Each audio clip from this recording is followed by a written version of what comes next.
It's 8:25. We had so much fun with Brian Charles, Signal staff writer, and Stephen Peoples here, online editor with the Signal and the -signal.com just a few minutes ago. We thought we'd have some more fun. We've got so much to talk about regarding your visit to Washington and the inauguration and the feed you gave us.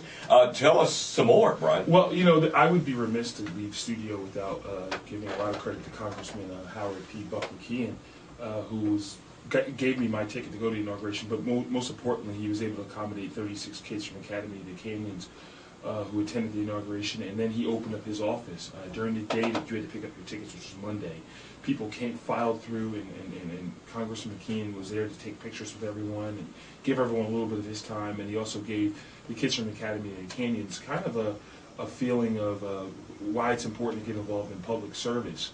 One of those young ladies, Jenna Edzant, who is a senior at Academy of the Canyons, she was at Stevenson Ranch, she told me yesterday as I interviewed her that the trip and the meeting with Congressman McKeon and seeing the inauguration has inspired her to join public service. She's going to join a local political club, and she told me, I'm running for president of the United States in 2032.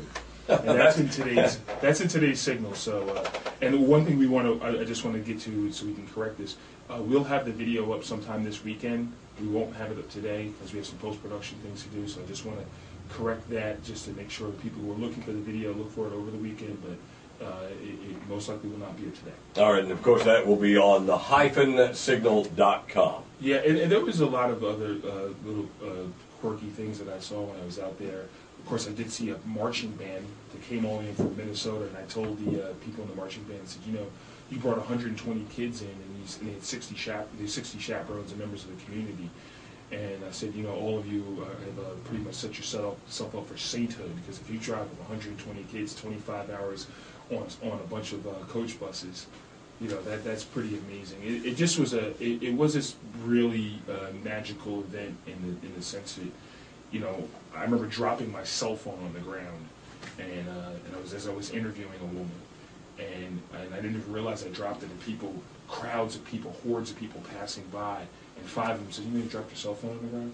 Now, I grew up outside of New York City, and I always imagined that you drop your cell phone on the ground, you don't see it, that cell phone's going to be gone. But it just was a sense of people taking care of each other and a sense of community.